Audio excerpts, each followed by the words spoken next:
Policy తీసుకురావాలి.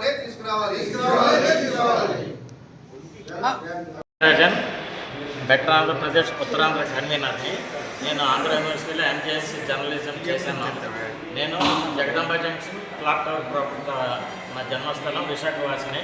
అయితే ఈ బెటర్ ఆంధ్రప్రదేశ్తో పాటు ఏపీ ప్రజల సంఘం జేటీ రామారావు గారు సంయుక్తంగా ఈరోజు Dwarakanagar public library hall number 2లో ఎలక్ట్రానిక్ ఓటింగ్ మెషిన్స్, తర్వాత ఎన్నికల రిజల్ట్స్ పర్యవసానం మీద రౌండ్ టేబుల్ కాన్ఫరెన్స్ వివిధ మేధావులతోనే రాజకీయ పార్టీలతోనే నిర్వహించడం జరిగింది. ఇందులో చాలా విషయాలు చర్చించడం జరిగింది. ఎలక్ట్రానిక్ ఓటింగ్ మెషిన్ యాక్చువల్గా లక్షద్వీప్లో 2004లో ఇంట్రడ్యూస్ చేయడం జరిగింది సాధారణ ఎన్నికల్లో.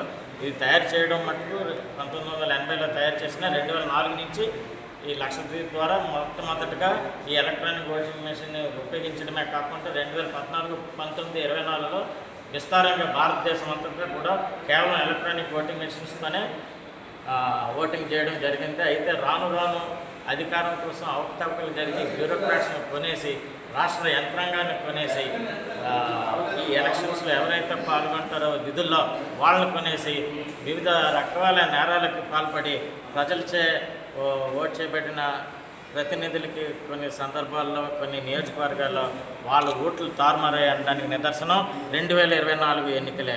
ఎందుకంటే కొన్ని ప్రాంతాల్లో ఓట్లు వేసిన దానికన్నా ఇంకా ఎక్కువ ఓట్లు ఎలా పడిపోతాయి. అలాగే ఎన్నో లక్షల ఓటింగ్ మెషిన్లు కొన్నారు.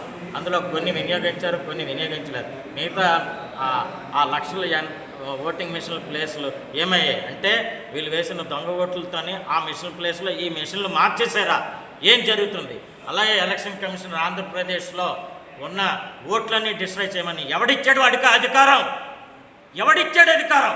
ఎంత విచక్షణ అధికారం ఉన్నా కూడా ఎలక్షన్ కమిషన్ వారికి ఓట్లు ఇంటర్ఫీర్ అవ్వాలని లేకపోయినా కూడా వాళ్ళకున్న విచక్షణ అధికారాలతో ఓట్లు నాశనం చేయమని ఇన్స్ట్రక్షన్స్ ఇచ్చి ఈరోజు మనం ఎంక్వైరీ చేసిన ఆ ఓట్లు కనబడిన పరిస్థితి. సుప్రీంకోర్టు జడ్జి కూడా అడిగారు ఈ విషయంలో, ఎందుకు డిస్ట్రాయ్ చేశారు ఆంధ్రప్రదేశ్లో అంటే వారి దగ్గర సమాధానం లేదు. జరిగిపోయిన డ్యామేజ్ జరిగిపోయింది. కావున ప్రతిపక్షాలు ఇతర మేధావులు భారతదేశంలో బ్యాలెట్ విధానం ప్రవేశపెట్టమని మళ్ళీ కోరుతున్నారు. ప్రపంచ దేశాలు చాలా, అమెరికా లాంటి దేశాలు కూడా ఈ రోజుకి కూడా బ్యాలెట్ పేపర్ విధానాన్ని పాటిస్తున్నారు.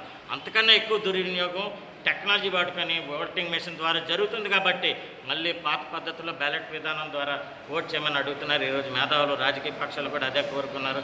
ప్రజల్లో కూడా మీరు అందరూ కూడా ఇదే విధంగా మార్పు వచ్చి లంచాన్ని కమ్ముడుపోకుండా మీ ఓటు సద్వినియోగపరచుకోవాలని కోరుతున్నాను. బెటర్ ఆంధ్రప్రదేశ్ తరఫున Thyagarajan, Uttarandhra convener. Thank you.